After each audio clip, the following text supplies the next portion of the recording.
Well, hopefully there won't be as many interruptions as last time because the editing of that was an absolute nightmare. Yeah, good luck with that. So this is episode 3. Episode 3, brilliant.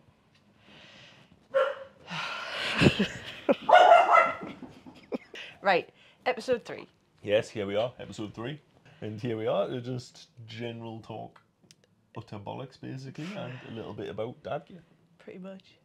What have we got in this episode coming up? All sorts of wonderful stuff, I'm sure. Oh yeah, it's just full of magic. Actually, I've got a question for you. If you were a piece of scuba gear, which one would you be and why? These are ChatGPT emergency questions that I got generated, so they're quite unhinged. A lot of them. That's a tame one. They get worse than that. What piece of scuba kit would you be? I don't know, it's just inanimate objects, isn't it? Is this stretching your imagination a bit too far? I think so, yeah. I think it's breaking my brain, yeah. I'm totally overthinking this. What would you be? I would be a snorkel. Why a snorkel? Just cause. What, to lie in a dive bag and get mouldy? To never be used, never go diving, that sounds like me. Because if I was a snorkel, I could be quite bendy. I could spit. What? I could spit, and it'd be socially acceptable. What? When you blast clear a snorkel, you get to spit. I think it would be a mask. Why? Because at least you get to see everything. And you get to go in the dives. Right. Just pray you don't end up being the backup mask stuck in a pocket forever. Over and over by a pickup truck. Well, yeah, it depends on the owner, I suppose. Yeah, I did that one time. I ran over somebody's mask in my pickup truck. Mm-hmm. They weren't very happy, and I had to buy them a new one. It's true, but this is what happens when you leave dive kit lying around the car park. Yeah, especially in a tight car park where a pickup doesn't have very much turning space. Good answer, I think. I'm looking forward to doing the more unhinged ChatGPT emergency questions. Right. I'm more curious what other people's ones are. What? Oh, what people think? What? Yeah. Oh, right. Well, ask. I forgot what the question was. If you were a piece of scuba gear, which one would you be and why? You can put that in the comments. Curious to see how that goes down. How long before it takes for someone to go off the rails. Okay. What's in my brain, TikTok just dropped one on us today. It was like a screenshot of something a 7-year-old had said. And it's... Oh no, what was it? I don't know, I didn't see the video. It must have been that good because you didn't send it to me. No, it's stuck in my brain now, and this is going to be in my brain every time I go diving. Oh, right. Do crabs look at us and think we're walking sideways? I don't know, because we're not. Yeah, but if we look at crabs and like, oh, crabs walk sideways, how stupid. Maybe they know that they walk sideways and they think that we're stupid for walking forwards. So every time I go diving now and I'm looking at the crabs, I'm just going to be thinking, what are you thinking? Are you thinking about me sideways?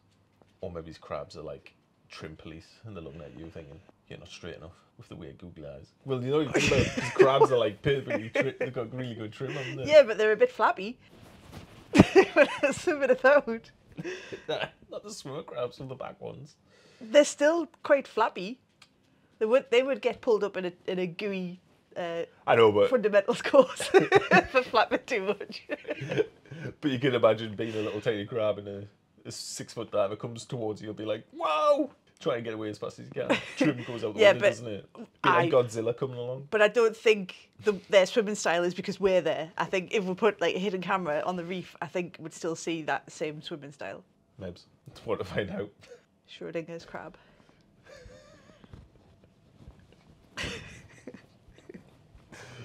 That's what's in my brain this morning and be in my brain every dive now.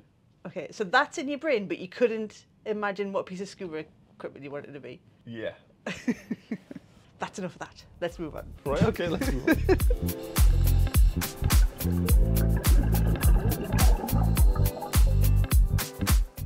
What's troubled your bubble this week, Nick?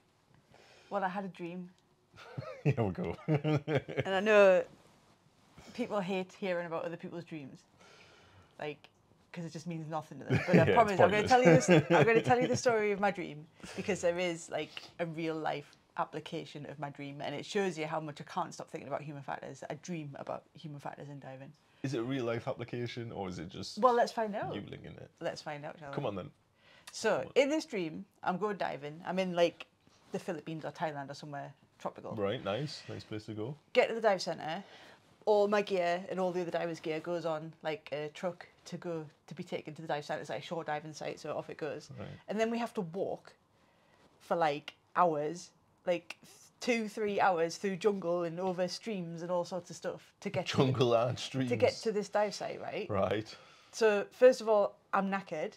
I bet. Like, why would you make customers walk that far to get to a dive site anyway? But at the end of like the trek, we had to go into this building which was totally out of place. Like, I was in a jungle, like, you know, beautiful, and there was this like square concrete building, white building. So you had to go in there, and there were stairs like down to where the water was. Right. So all the lights were off in the building. So I was like, okay, I'll go first, which is totally not like me. Because there's no way you were going down. Yeah, I was like shitting myself going down dark stairs, and I had to like turn the lights on, and obviously it lit up the room, and there was always something there. Like when I first put the light on, it was like super scary. But then actually it was just like a member of staff trying to direct it to go the right way. But as the light like initially flicked on, like a zombie or something, and then they were like, this way to the water. So why did the staff just turn the lights on? I don't know, right? I don't know. But I was seeing flaws here. But so I was getting like more anxious because I was frightened, obviously. And you weren't there to protect us. Oh well. But guess who was? How Ellen? Moose. All right, okay. Moose was there to protect us. So we used to work with Moose in Malaysia. Oh, like, I could totally see him in a haunted house. Big guy. Like, he would totally knock a zombie out. So, like, I obviously think that Moose is a better protector than you. That's fine. Anyway, so I'm obviously up a height. I'm worked up, scared, knackered from the walk. Get down to the water's edge, and it's like, it's proper beautiful. Like, crystal clear water and stuff. And I can see, like, sharks in the water. I'm, like, dead excited to get in. But I'm still, like, up a height. And then I start, like, setting up my gear. And then do you have those dreams where, like, I have these dreams all the time where everything takes ages to get, and there's, like, problems with my gear. And I'm, like, it's like I'm in slow motion.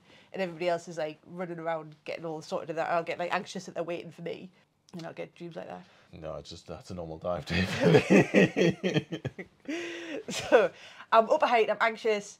What would you do in this situation? Well, is there a cafe or a pub there? No, it was just like a cave. I don't know. That's this whole sunk cost fallacy stuff, isn't it? Exactly. So that's what I'm getting at, because a lot of divers go through like a journey to get to a dive site. They've invested so much money, they've invested so much time, they've invested so much effort to get to the dive. And even if all the alarm bells are ringing in their head saying, you shouldn't do this dive, something's not right, like total bad jujus, they're like, well, I've spent all this time and effort, I should just get in. Yeah, I mean, it happens all the time. I mean, think about all the times when we've done trips up to like Eyemouth and stuff. It's an hour and a half there, and then the customers have arrived as well, and then you're looking going, it's borderline, and it's kind of like, I could get in, but it's not going to be pleasant. Yeah. But you kind of got that pressure. Well, we're here, we may as well get in. So it's one of the things that I've learned after studying like human factors and diving stuff, is that there tends to be this, especially if you're a customer, if you're like the customer and there's like a dive guide or an instructor or whatever that's taking care of you, there's this like authority gradient where it makes it really difficult to go, actually, I don't feel good. Like, I feel anxious, I feel worried, I feel like flustered of all this. Yeah. Like, that doesn't exist, which is like a really hard thing, because people are just thinking, well, I spent all the time and effort, I don't really want to I don't want to be the problem, I don't want to raise the issue, I'm just going to get in. And invariably, that's where things could go wrong. I mean, especially it's hard if everyone's, or at least a couple of other people are getting in, then you kind of, I don't know what the word is. Like peer pressure. Yeah, it's a bit peer pressure, but it's also they're kind of making it look like it's okay. Whereas you've got something else going on that might make it not okay. Well, we did. Do you remember that time that we went out to the farms? So we went out to the farms, had like customers with us, and it was like, we were kind of ringing the skipper the night before going, are you sure it's going to be all right? And it was like, yeah, we'll just go. And so it was a bumpy crossing, and we got to the dive site, and there was already divers in the water, and the customers were starting to look a bit green because it was pretty choppy. And we kind of like got the staff together and said, what do you want to do? And that was a point where the sunk cost fallacy could have played in, because we'd like got all the way out, like a 45-minute crossing, people are already in their suits, geared up, about to jump, and we're huddled in the captain's cabin going, I don't think we should do this. What are we going to do? What are we going to say to the customers? Yeah. So eventually we decided, like, right, we're going to we're not going to dive it. It doesn't feel right. Even though there's divers in the water, it doesn't matter. It doesn't feel right. So we went to the customers and said, like, we've decided not to dive. Head back to land. And on the way back, I was thinking, I wonder how other people felt, like the customers were feeling at that time when, you know, we rocked up the dive site, it's choppy as hell, we're going to kit up and get in. Like, what were they feeling in that minute? So when we got back on shore, I was like, I asked people, I was like, if we got in there, would you have followed? Some of them said it didn't feel right, but I would have still followed because you guys are like the experts, you know if it's going to be right. And some of them were like, I'm glad we didn't get in. Yeah. I'm so glad we didn't get in. I was like, well, why didn't you say anything? And they just felt that they couldn't say something, which it hit me. I was like, oh my God, that's not right. I need people to speak up and say, like, if something doesn't feel right, I want to know about it so we can like act accordingly, so we can change things, so we can not dive, so whatever it is that we're going to do. So there's a lot of dynamics that go on in like... Yeah, it's always difficult, yeah. Like you say, it is that, especially if you took time off and you've been... Yeah. If it's a special trip, like a special wreck or something, it's been building up, and then just to have one little thing get in the way, you kind of do everything you can to push past it. Yeah. So yeah, that dream led to that whole like thought about human factors. And, like, I'm obsessed with human factors in diving. I think it's so interesting. Mm-hmm. But if anybody else wants to get into it, like if you want to have, there's loads of blogs and free resources and stuff you can read about it. If you Google the human diver, Gareth Locke and the team there do awesome work that I think every diver should have a look at, and then I think pros should definitely get involved in the training and stuff. That's yeah, definitely. I think beginners, it's probably a bit much, but being aware of it, definitely. But yeah, every pro, definitely every tech diver should. It's just like a whole different skill set to have around teamwork and communication and understanding how emotions in your brain kind of affect the things that are going on in diving. It's really interesting. Aye. Well, that was a pivotal insight into the mind of Nicola. Thanks. What has troubled your bubbles? So my one is, have you ever been on a dive and the mouthpieces came out? I don't think so. No? I don't know. I'm trying to think if it's actually happened on a primary to us before. Might have back in the day. I've definitely had leaks on them where the mouthpiece hasn't been secured properly, but I don't think it's... Or you've proper bit through it. Oh, I always bite through them. Yeah. I think I've got one spiky tooth, so it, like when I hold it, it just bites through it all the time. Right. But no, like the mouthpiece comes completely off the second stage because the cable ties failed. I mean, I've seen people do it on dive sites and they've just completely forgot to put the cable tie back on. Yeah. But yeah. So I've had back in the day times where people have done it and you've been teaching a student doing the octo drill. Like it's in the swimming pool and that, but like you do the octo drill and then all of a sudden you just see this second stage spinning around and the student's just sitting there with a yellow mouthpiece in the mouth going, why can't I breathe? So it's one of the things that happens. Right, so like, has that happened recently? Like, why has that troubled your bubble? No, it's just something I was thinking about because like when servicing, sort of people realise like the cable ties, there's actually specific grades of cable ties. Right. There is. I spent ages on this when we first came back to the UK, because like your cable ties from like Aldi or whatever just probably not up to scratch. Like the specific grades, like most Sparkies will know this. Right. So you can get specific grades of cable ties. Has to be a certain grade of cable tie, and then not only that, but through one of the reg trade and stuff we did, it was like, oh, there's actually a tool that tensions the cable ties. What a surprise! There's a tool that you can add to your collection. Yeah. Tool that. And it was one of the things that was like, oh, it's a cable tie, you just whack it on and tighten it. And I completely agree, yes. But what happens if you do that, and for whatever reason does come off, and something does happen, forbidden, how can you prove that you put that cable tie on properly? Oh, as a service tech or something you're talking about? Yeah, I suppose it's more agency and from a service professional. Right. So it's safe to say I bought that cable tie attention tool. Was the point that the bloke made. I was completely agreed. But no, I was thinking about the other day because there is so like now Apex have started supplying the cable ties in their kit just to get rid of people using cheap quality ones. Actual cable ties or the no, actual cable ties come in the service kits as well. Right. Not just the clippy clip, like the reusable clippy clips.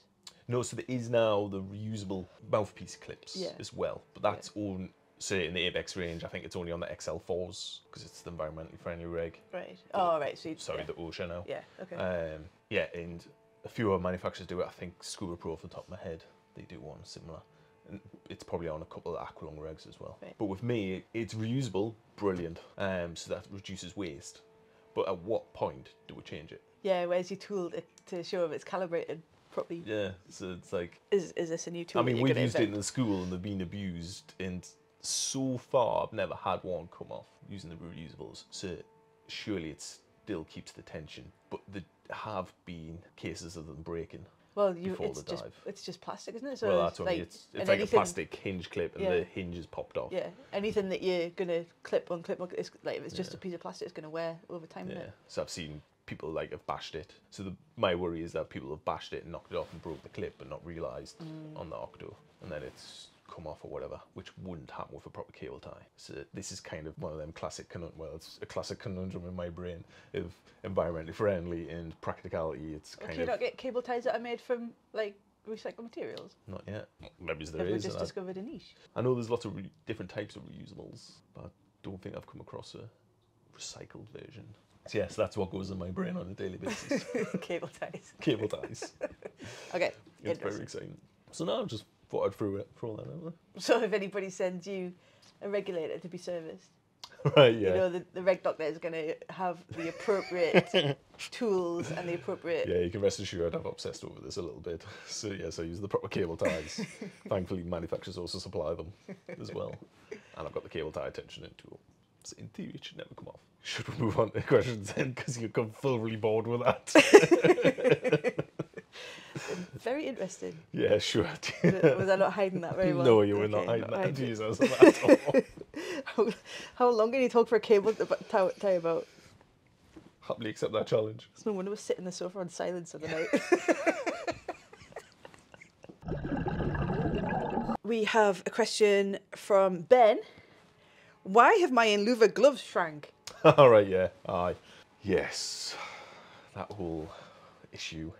I love them, but they're made from 100% sheep's wool. Yeah. Sheep's wool? Yeah, I think it's sheep. Yeah. 100%. I don't know. What other animals make wool? I don't know. Alpaca? No, it's 100% wool, sheep's wool. Yeah. So because it's 100% wool, the issue with wool is if it gets wet, it will cause problems with shrinking. Right, so immediately my brain's going, why is an underwater product made from something that's going to shrink when it gets wet? Well, it's not an underwater product because it's a dry glove liner. Yeah, so but it's dry is the... Aye, but how many times have your dry gloves leaked?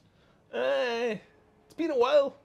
It has been a while. But it can happen. Yeah, it's one of the things that can happen, especially if you just changed the system or you've changed O-rings and stuff. So I'd probably say if you're testing your gloves out, don't wear them. Make sure they're dry first. Right. They're not meant to, so I have spoken to manufacturers and they basically said, look, it is wool. There is this issue with wool, but the way we've designed it, everything, the shrinkage should be minimal. Right. But you can't follow like wool guidelines.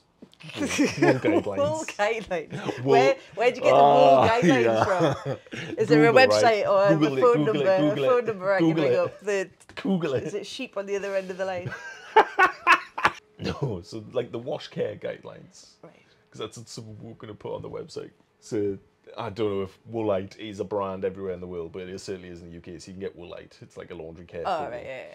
So basically, if you wash it in that, and then as you're drying it, you just keep reshaping it on your hand. Even after, so it's got wet on a dive, and then... So basically the goal, if it gets wet in a dive, you need to try and not let it dry. Yeah, keep it wet. Keep it wet. Depends how wet it got. I don't know. Well, if it was a full flood, then it's going to be soaked. Yeah. Like it's unlikely that you're going to get a little leak that's going to make it shrink. I would have thought if it's going to shrink, it's a full flood.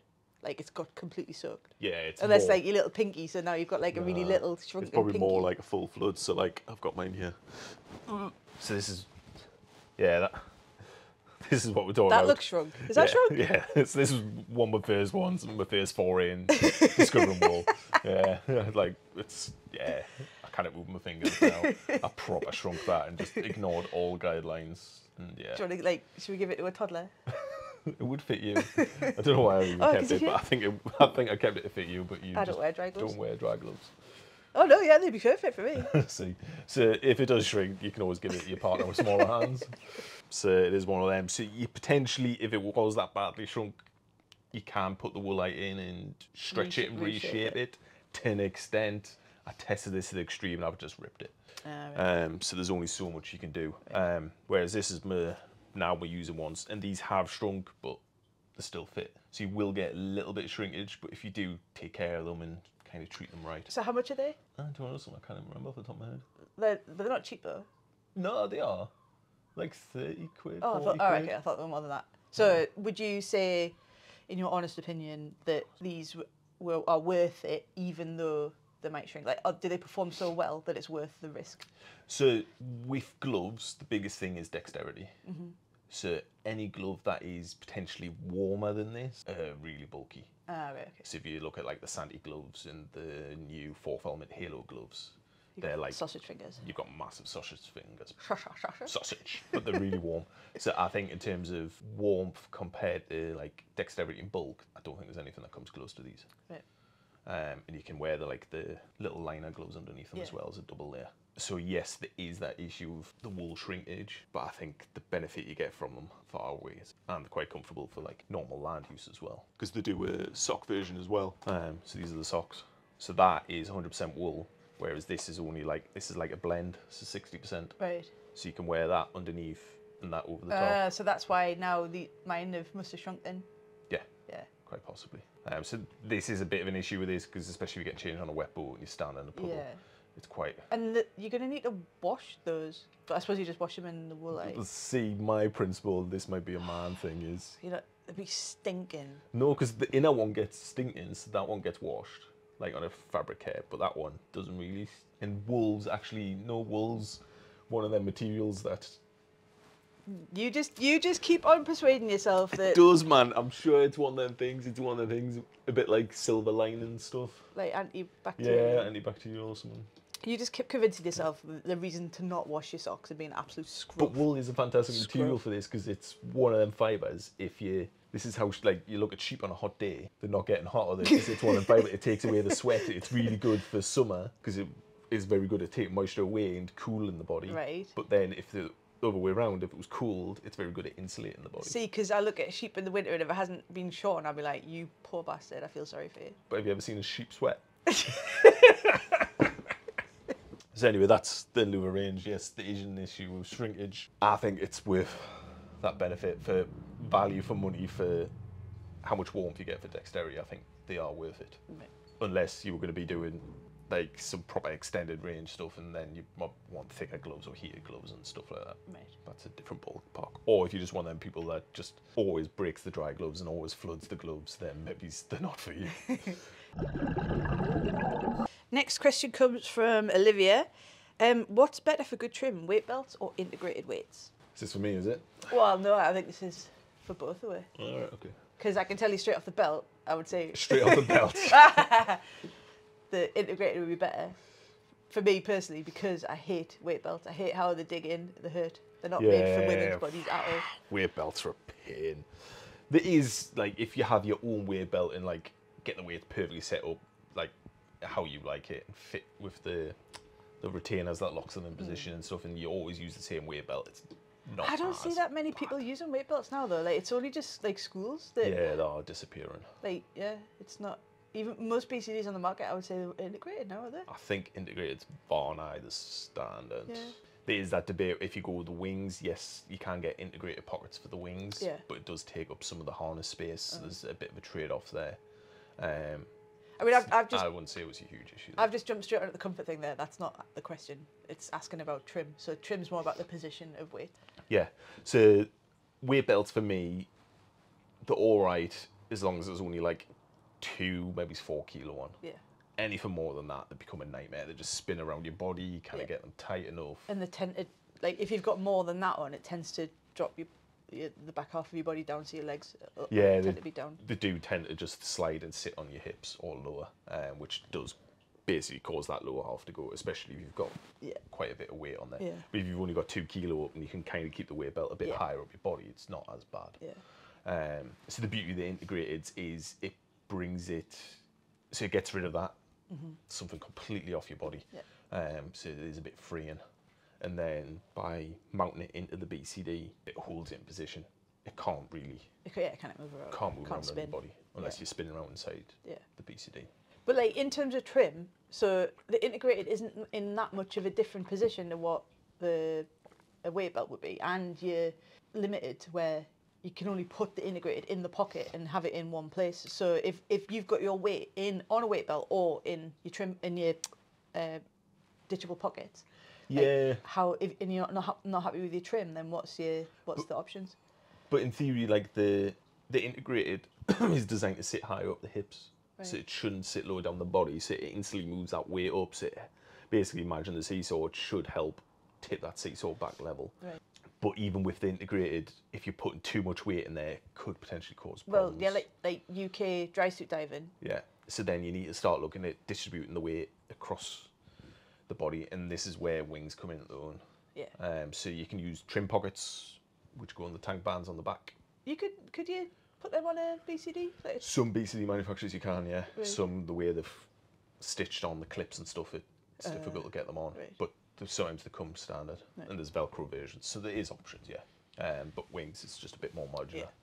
Yeah. But the bigger thing with wings is you've got them two bolts on the back, so you can unbolt them and bolt P weights in. Yeah. So you just sit in the back plate nicely, and it just spreads that weight up why your are they back. called P weights? Oh, I did know this. Nah, you put us on the spot. I actually did look this up and figured it out. I've completely forgotten what it is. Obviously stands for a word. Yeah. Nah. You've just broken my brain now. It's Permanent? No, it's something proper obscure. Can I Google it? That's fine. Edit that bit out. Yeah. So you can put P weights in. What else? In terms of have a good trim underwater, wings and integrated systems is the best way to kind of distribute the weight in. But yes, you do enter that rabbit hole of is it ditchable, is it not ditchable, what do you need, and stuff like that. And that comes to discussing with your buddies, your instructors, your mentors, practice and skill development. But yeah, I would definitely say for me, integrated. I never wear weight belts. I stopped wearing a weight belt a long time ago. Yeah, actually no. I started wearing them again for snorkeling trips and stuff. Oh, that's different. Yeah, but there was So to help you that dive down. moment of how does this work again? What's this thing? Yeah, integrated. Integrated. Yep. Case closed. Case closed. What is your product of the week? Product of the week. I thought this week would have a chat about Stream to Sea. Yes, one of my favourite brands. Yeah, because it's one of them brands that are eco-friendly. Oh, everything. like smashing it, leading the way with eco-friendly stuff. So everything's in recycled packaging. Yeah. Or should I say it's like recycled plastics or sugar cane. Yeah. But it's a hard sugar cane, so it should be able to recycle as normal. But it's all reef-safe, which is brilliant. Because it didn't really twig with me that like normal shampoos and stuff would be harmful to coral. So I went on a liveaboard, and I can't remember how I got onto the topic now. But it was, I don't know if I saw something on social media or whatever. But they were like, you need to take reef-safe like shower gel and conditioner and shampoo and all that stuff. I was like, oh, because I was just going to take little bottles of normal stuff, and that's when I started finding out about Stream to Sea, and I was a bit like, oh, is this going to be any good? But actually it's lush, like it's really nice. Yeah, I mean the shampoo I quite like. Yeah. It is nice. Yeah, and then I don't know, a lot of the ladies love the leave-in conditioner. Oh well, yeah, it's not really an issue for me. Yeah. My hair doesn't work unless it's like not washed. Yeah. It's not very often I wash it. Always that thing.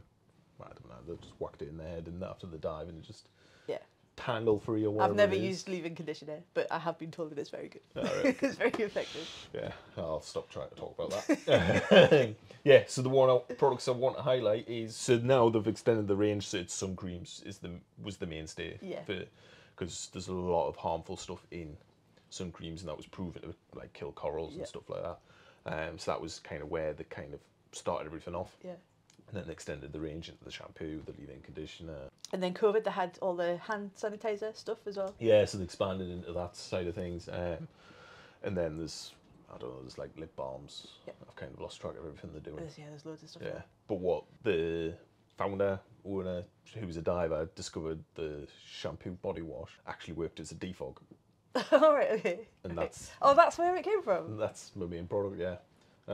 So they started off with this mass defog, and then I know you've done lots of social media, and you spit in the bottle and all the rest of it. So there is lots of defogs on the market. This is the best one I've ever used. Yeah. I mean, it looks like a tiny bottle, but it lasts for ages. Because you just need just a dot in each lens. The biggest challenge is not getting too much out. It's just a tiny little dot, and just polish it in with your finger. And I've actually found if you polish it in and kind of just leave it there and buff it on rather than rinsing it out, works a lot better. Right. The biggest issue is I used to give it to students and then they put half a bottle on. No. And then they spend all day rinsing it out. And then there's no defog left, so it still fogs up. Yeah. It's like, Yeah. No, so the proper strategy is to tiny little bit, rub it in. And if you're going to rinse it just a tiny little bit, Yeah. you want to leave some of that on. I mean, I've used lots of different brands of defogs over the day. There's lots of them. I'm not going to name and shame, but there's lots of and people used to call them spit in the bottle because that's just all it was good at. Yeah. And that is pretty much why most people still spit in the masks, despite best efforts in COVID to stop it. So, I mean, the old adage we used to teach students was greener the cleaner. Greener the cleaner and Haribo's. Haribo's do it well. Yeah, chew a Haribo first and then that worked really well. But there's some on the market which are like a gum in a tin, which are really good as well, and they were the same, like you buff it in and polish it in. But this one is a reef-safe version. This defog has made me stop spitting in my mask. In your mask? I was like wondering if it was just like when you play football. Or... yeah, I've been very impressed with it. I've never seen another one compared to it. So yes, it is definitely worth it. I do love it, but the problem that I have is that I forget to use it. Like before the dive, I just forget, and then it's always there. It's always in my bag, but I just end up having to get in the water. You know why? Why? Because you don't have a torch to look in your bag. Oh my god! I know where it is. That's not going to help. I just need a mental note to actually do it. Because I'm so preoccupied with everything else, getting everybody else ready, I always forget to do my own mask. Well, bit of product linkaging. Maybe the new one might help. So they've upgraded, and they've brought out this mask prep kit, which is defog and scrub. What's in? Open it. What's in? So I'm sure you're aware of you buy new masks and then you have to like pre-treat it. Yes. So it comes with this mask scrub. Oh, mask scrub. Yeah, tiny little one, and then it comes with a tiny little. Oh, it's so cute. Mask defog. Oh, very nice. This is a little sample to get you kind of kick-started. So this is kind of a new mask prep kit. But the fact that you always forget to put this on before, if you've prepped this before we've left, and you forget that, then you've probably got a little bit of a head start. So it's better than a foggy mask. So to put that at the test. I see a lot of debate about when somebody buys a new mask, what they should do to the lenses, like this sort of pre-treatment thing. So this is great. Like people burn with lighters, they put Coke in it, they toothpaste it. Like what is the actual thing you should or should not do? So when you buy a new mask, to be honest, it's one of the things where I don't know how much this is urban myth. That's what I think, because the lighter thing, like somebody told me, oh, you should totally burn it with a lighter. And I'm like, okay. And then I'm like, burning it is going black. And I'm like, is this what I should be doing? And then I'll start telling people to burn them. And I'm like, there's lots of them go down the route. So like, it depends on where the mask's be manufactured as well. Right. I would say usually the cheaper masks is more an issue than more expensive masks, but that's not necessarily always the case. I think it just depends which factories they come from. So just in terms of manufacturing, the glass lens ends up getting a bit of a coating on. Right. I can't remember if that is to protect it when they're putting the silicone on and handling, or if it's just a residue left over when the silicone's put on. Right. Brain fart on that one. But basically there's a residue left on and that is what they're trying to get away. That's what the prep gets away. So that's the prep kit. Right. So yes, lighter, it's the Coke, which is both trying to remove and clean it. But actually the best one is always being toothpaste. Just the cheap white one, none of the gels or anything like that. But what you're actually technically doing with this is you're scratching it, you're polishing it. Right. So you're buffing and putting lots of little scratches in. And this is basically creating a surface that's making it easier to stop the water binding to it. So what we want is the water, so like when you boil a kettle next to the glass, you get the condensation. You want the water not to stick to the glass, you want it to run off. Right. So the mask scrub kit is basically doing that. It's creating a polished coating. Right. And then what about like the masks that have got all these fancy UV lenses and stuff on? Should you be prepping them? Is that going to damage it? Or? Yeah.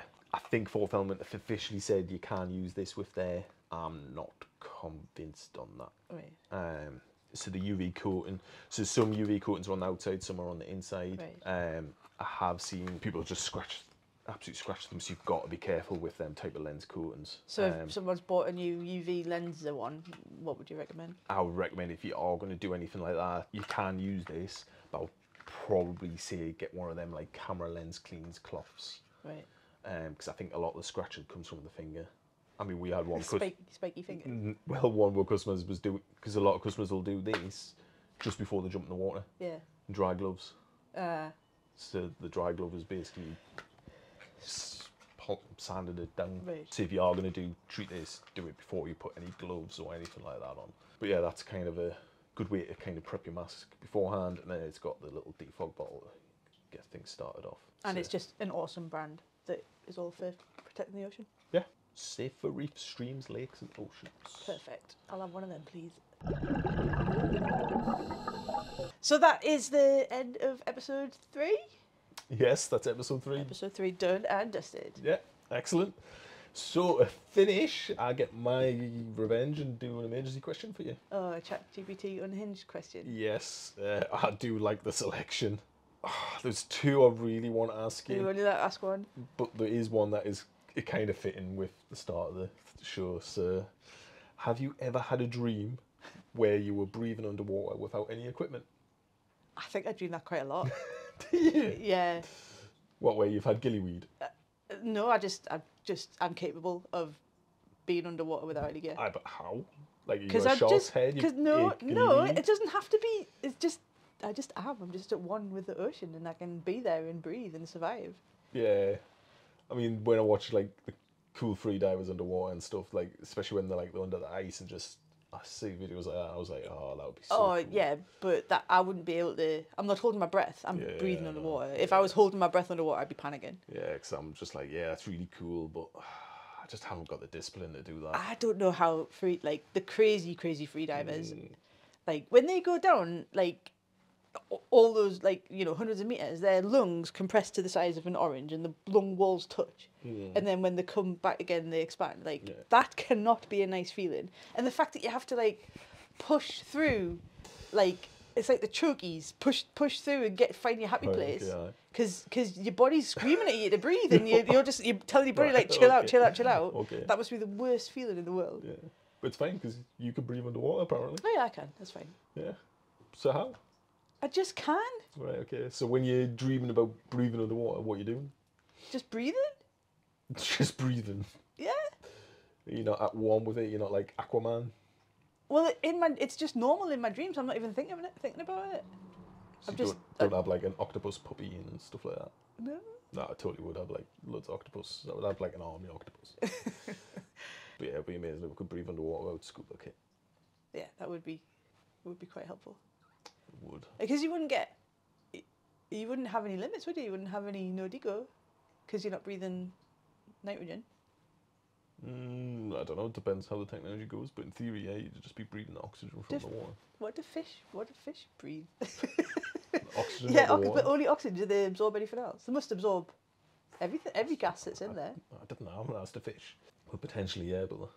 So if there's 21% oxygen in the air and 79% nitrogen, then that would just be the same absorbed in the ocean, wouldn't it? Now we're going physics of saturation and stuff, but in theory, but it depends where you're in the ocean, doesn't it? There's different oxygen contents. Oh, and if you're at the bottom where it's hardly any oxygen. Yeah, it depends where you are. Okay, we need to stop talking about this because it's. We've gone on a massive minefield from that.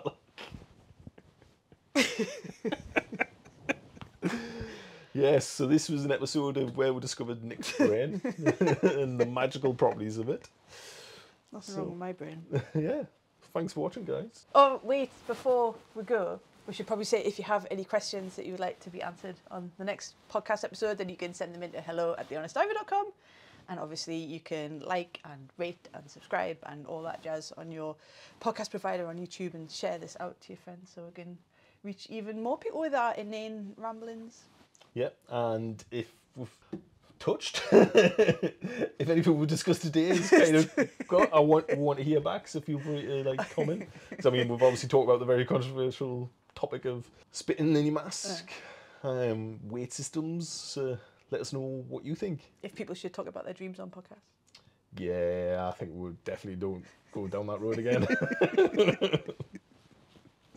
All right, bye guys. Okay, bye.